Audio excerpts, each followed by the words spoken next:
In 1980s toxic zombies, the dead walk slow, really slow, but somehow they're always right behind you. You could be running, you could be driving in a car, don't turn around because somehow they're still right there.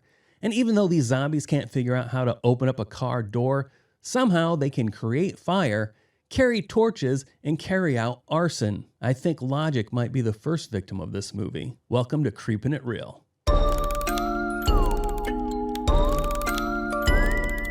I am Judah. We're talking about 1980s toxic zombies, also known as blood eaters. The main point of this movie is you got some hippies that have been growing some dope on some national forest property. Now, they go out of their way to make it very clear that this is a very big area, and to find these pot-growing hippies would be very difficult. You have to cover a lot of ground, and they send out two guys to go scour 60 square miles to try to find where this pot is being grown. Now, I did mention that they make it very clear how difficult it is to find this pot, and they had to search on foot to find it. But forget about that. As I already said, logic was the first victim of this movie. So we start with these two cops out there. They come across this campsite. It clearly is the campsite of the people growing the pot in the middle of this field in this national forest. And they see somebody and they yell, "Stop." The person runs, and instantly, as would make sense, they shoot this person dead. They go and they find it's a woman. And as they're examining the body, the rest of the hippies show up and they attack these two officers and kill them. Now these hippies are all freaking out, okay? And they're all like, "Oh, we gotta harvest now, man. We gotta get out while we can because they're gonna come looking for these two guys." There's some infighting there, which, spoilers, by the way, I'm gonna be talking about everything here. So if you want to watch this movie, you should probably stop now. They're fighting. Some guy's like, "No, we gotta stick around. There's millions of dollars out here. What, we're just gonna leave it for the rabbits? For the effing rabbits? What are that rabbits gonna do with it, man?" They're out there harvesting this marijuana. But now suddenly, as I mentioned, logic goes out the window. Some other agents know exactly where this pot is growing, and they hire some crop duster to go out there and spray herbicide on the pot and kill it. But they also want to make sure you know that this is an untested herbicide, and it could have some side effects. There's a brief moral conundrum as these two officers speak to each other. Like, what if it gets on some people? They're evil hippies. Are you really going to be upset if a couple pot-smoking hippies die? I mean, no. You might think that with the long hair that I partake of the lettuce, but honestly, I never have. Now, both of my brothers, one lives in Oregon and he has his own little farm, and another lives in Michigan, and he used to work for one of the largest dispensaries there as a senior management.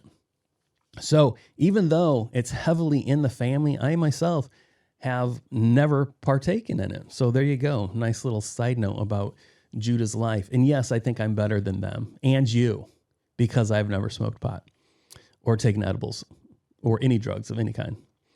Anyway, so they decide to crop dust this with herbicide and kill it. We all know where this is going. The hippies are out there, trying to get all their Mary Jane, and the powder gets on them, turns them into zombies. This is the thing, though. They're all very lethargic. They can't move. They don't want to do anything. There's a couple of the hippies that didn't get anything on them, and they're like, "Come on, guys, we got to pack up. We got to get out of here." And the guys who got the chemical on them, one, they're like vomiting their guts out, tons of blood. And these couple that didn't get any on them seem to not care at all. They're just more concerned about getting out of there before cops show up. So then they're finally like, "We're just going to leave you here, do what you want." Somehow this finally inspires these people who can't move at all to get up and slowly stumble and pursue these two people that are fully capable and able-bodied adults that are running as fast as they can and somehow cannot escape these stumbling, lethargic zombies. Now, as I mentioned, they make it very clear how deep in the forest this pot is and how difficult it is to find it. But somehow, every person that decides to go camping that weekend all find themselves in the same spot, even though it's supposedly so difficult. And you gotta like backpack, you gotta be out there for days to make it to the spot. But everybody's got like a private road right to this area. It makes no sense. So we got families that are getting caught up in this. Somehow they can't escape these stumbling zombies. Everybody's running, but again, the zombies are always right behind them. Can't open up car doors, but they know how to use axes and machetes. They know how to start fires. They know how to use torches. But by golly, they get tripped up by freaking car doors. That's all you need to know. If zombies are chasing you, just get in a car. You don't even have to lock the doors. Literally, just shut the door and you're safe. One family, after the father gets murdered and the mom runs off by herself, she comes across a guy who, again, somehow on this road that it goes directly to this pot that's hidden, that nobody can get to. You have to camp. You have to camp and you have to hike to. Somehow he has a road directly to it. He's driving. He sees this woman fall out of the forest and he stops and he's like, "What's wrong? Why are you freaking out?" And she's screaming and everything. And he's like, "Look, I don't know how you got so far out here in the forest." Once again, making sure we all know how far out in the forest they are. "But I'm not going to leave anybody just out here. But I'm not running a taxi service." Now there's another family. Wouldn't you know it, that this group is a married guy, his wife, and his brother.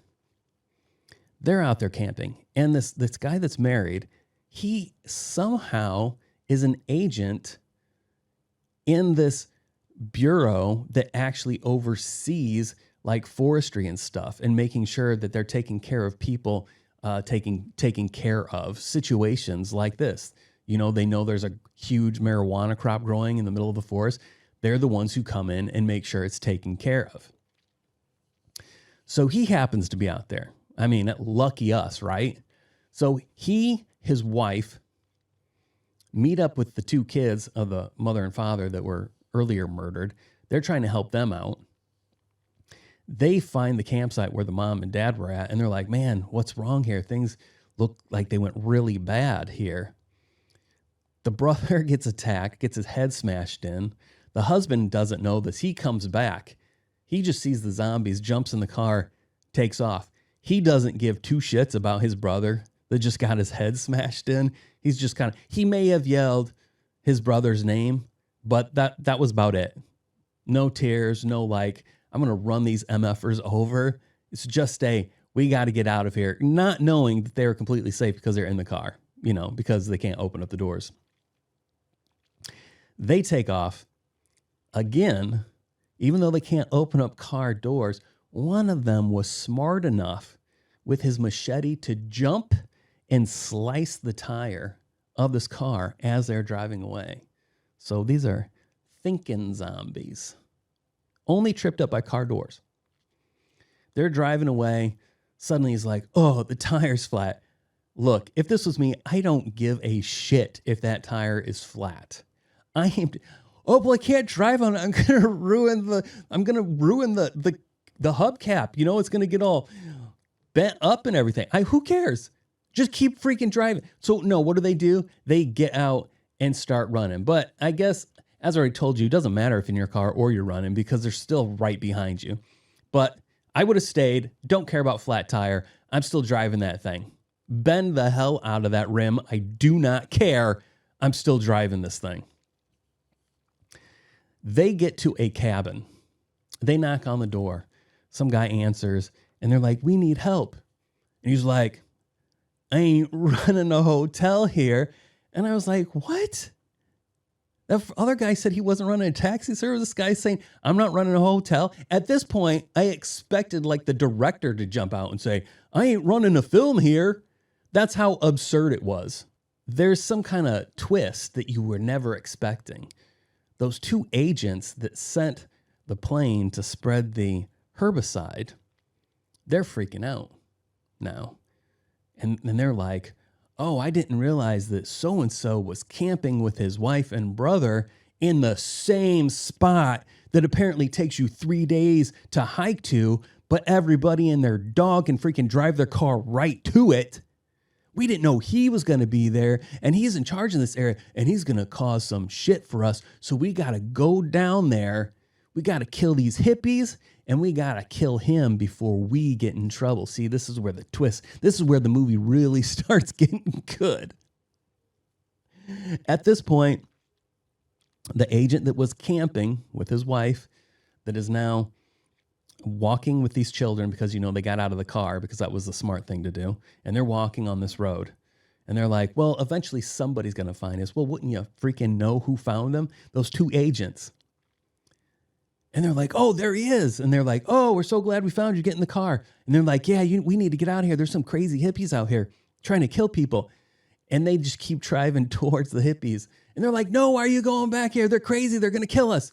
And they're like, we're going to take care of them.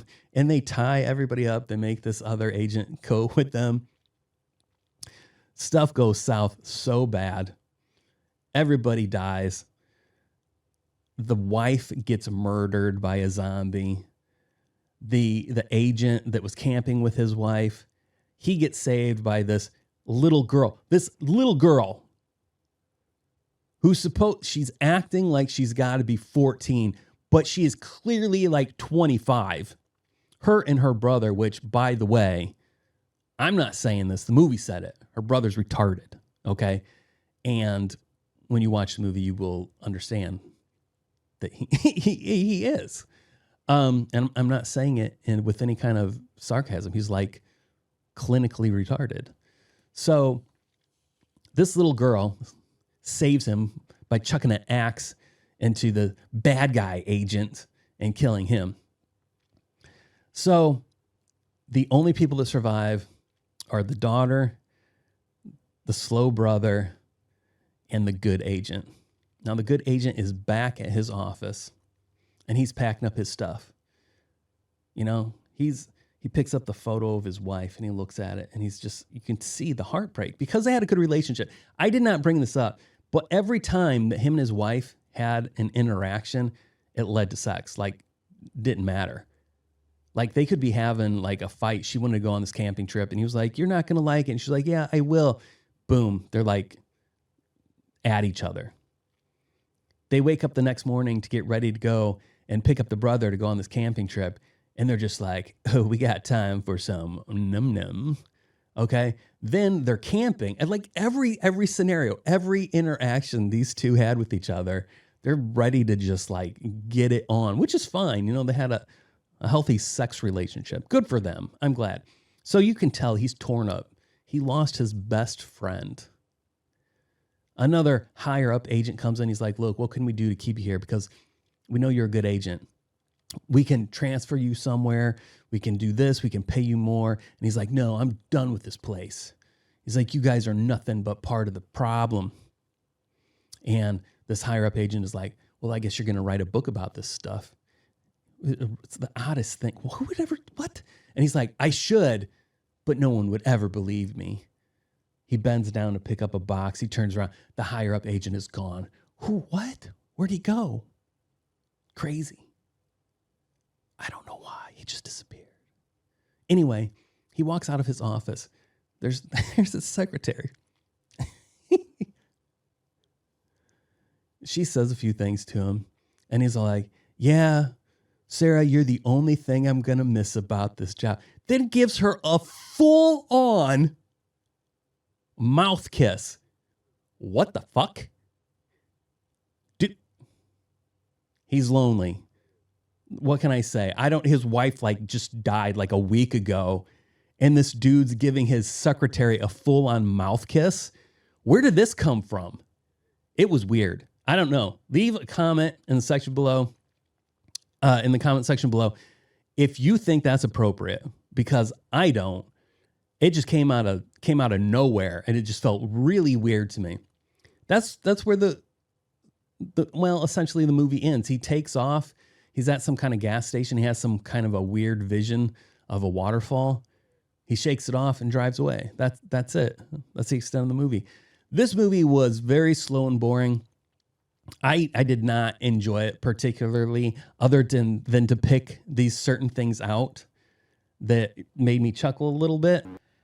I'm going to give this a movie a 3 out of 10. I would watch this over a couple other movies, but you'd be hard pressed to ever get me to watch this again. I couldn't recommend it to anybody. This did get put on the movie nasty list in the UK, so it got banned over in the UK. But for me watching it, I'm kind of like not really sure why. But again, I'm watching it with the mindset that we've got dog trash like Terrifier that's making big money, and compared to that, this seems very tame. And other than the weird innuendo, not even an innuendo, but the way the guy was rubbing his shotgun and stuff, there really isn't anything. Oh no, I lied. I forgot. Right at the beginning, there was a nude scene of one of the hippies bathing. I completely forgot about that. I watched this on YouTube, and that was blurred out. I think that might be why I forgot about that. Anyway, I can't recommend this totally. It does have somewhat of a fun, even though it was, 1980s, which is just on the verge of coming out of the 70s. It has that 70s feel to it. So if you have nostalgia for just that type of film, you might want to give it a try. But overall, this was not the greatest zombie movie I have ever seen. In fact, I'm really kind of over the whole zombie thing. The Walking Dead, I don't know. The culture in general became oversaturated with the zombie craze there for a while. So I'm really over it. But this was more of almost in the vein of a Resident Evil type thing, where it wasn't so much, like a spiritual thing, but more of a biotoxin type thing that's turning people crazy, which I can buy more into. If you have any suggestions of movies that I should check out, leave those in the comments below. If you liked this movie, I would love to hear from you. I'd love to know what it is that really captured you about this movie. And if you agree with what I think a majority of people think, that this was just hot garbage, I want to hear from you as well. If you made it this far, you get a gold star. You are a champion. I am Judah. This has been Creepin' It Real. Thanks for watching, and I'll see you later.